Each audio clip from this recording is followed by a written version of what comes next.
हाय, मेरा नाम है रश्मि और मैं भुवनेश्वर ओडिशा की रहने वाली हूँ। आज मैं आपको एक ऐसी घटना के बारे में बताना चाहती हूँ जिसने मुझे पूरी तरह से हिलाकर रख दिया। ये कहानी है मेरी और मेरी दोस्त पूजा की।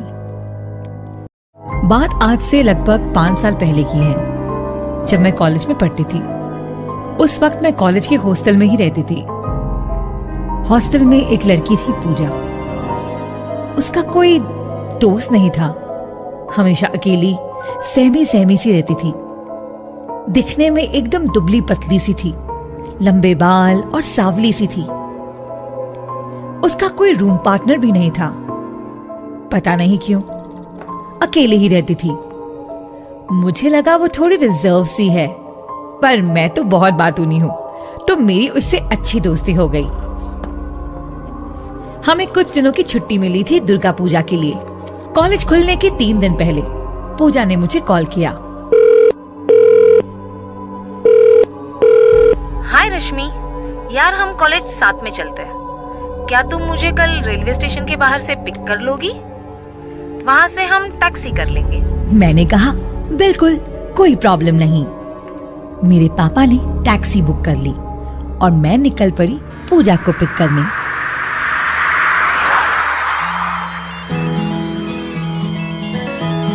हाय पूजा, कैसा रहा तुम्हारा हॉलिडे? ओके था, कुछ खास नहीं। मैंने तो बहुत मजे किए। भाई साहब, आप टैक्सी जरा तेज चलाएंगे प्लीज, हमें शाम होने के पहले पहुंचना है। पूरे रास्ते भर हम दोनों ने बहुत बातें की। लगभग 2 घंटे लग गए हमें पहुंचने के लिए। जैसे हम दोनों हॉस्टल पहुंचे, हमारी वार्डन मैम आई। अरे रश्मि और पूजा, तुम दोनों इतनी जल्दी आ गए? बाकी स्टूडेंट्स तो 2 दिन बाद आने वाले हैं। अरे मैम, कोई प्रॉब्लम नहीं, हम दोनों साथ ही मजे करेंगे। वैसे भी बहुत बातें जो करनी है ना पूजा? यस मैम, ठीक कह रही है। यार पूजा, अकेले तो मैं बिल्कुल नहीं रह सकती। Can I come to your room? हाँ रश्मि, मैं भी तुमसे यही कहने वाली थी। कौन है? पूजा ने अपने कमरे को बिल्कुल अजीब तरीके से रखा था। दीवारों में अजीब ड्राइंग्स थी।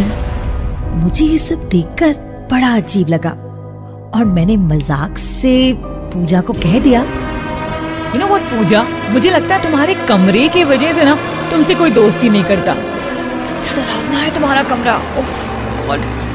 ये बात सुनकर पूजा ने कुछ नहीं कहा, वो खामोश रही। हम दोनों ने मिलकर डिनर किया और बहुत सारी बातें की।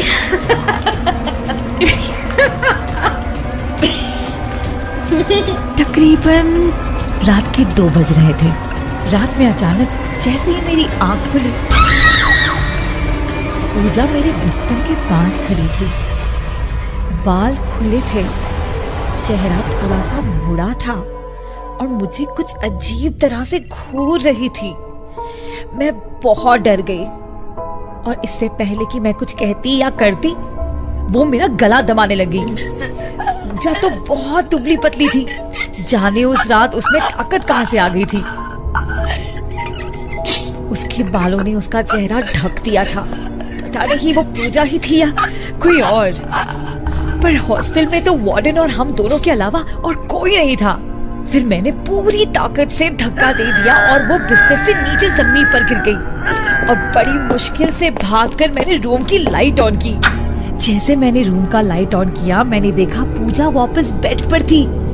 एक छोटे से बच्चे की तरह सिकुड़ कर वो लेटी हुई थी। उसके बालों से उसका चेहरा छुप गया था। मैं कांपते हुए पूजा के पास आई और कहा, पूजा पूजा। कोई जवाब नहीं मिला। बचपन से मैं हमेशा गायत्री मंत्र पढ़ा करती थी, तो मैंने बस गायत्री मंत्र जाप करना शुरू किया। ओम भूर्भुवः स्वः। मंत्र पढ़ते पढ़ते एक आवाज आई, रश्मि, मेरे बैग में तावीज है, मुझे ला कर दे दो। चुपके से मैंने ताबीज ली और उसके पास रख दी। मैंने सोचा इस रूम को छोड़ के अपने रूम चली जाती हूँ।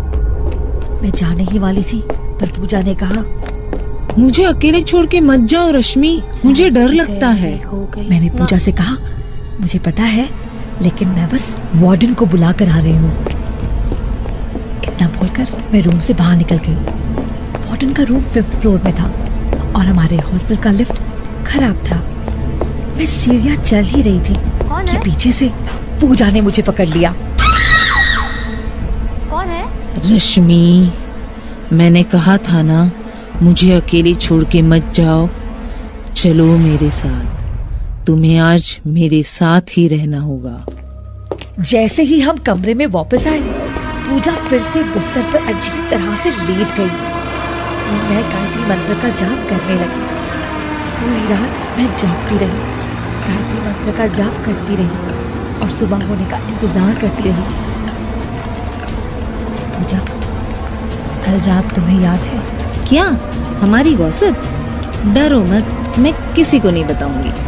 उसी दौरान वार्डन कमरे में आई और मैंने इशारे से उन्हें उनकी कैबिन में चलने के लिए कहा और उन्हें सारी बातें बता दी। और जो वार्डन ने मुझसे कहा, वो सुनकर मेरे रोंगटे खड़े हो गए। रश्मि, जो बात मैं तुमसे कहने वाली हूँ, मैंने आज तक वो किसी स्टूडेंट को नहीं बताई है। पूजा जिस कमरे में रहती है ना, वहां हमारी एक एक्स स्टूडेंट विद्या ने 10 साल पहले सुसाइड किया था। और मुझे यकीन है कि कल रात तुम्हारे साथ पूजा नहीं, विद्या थी।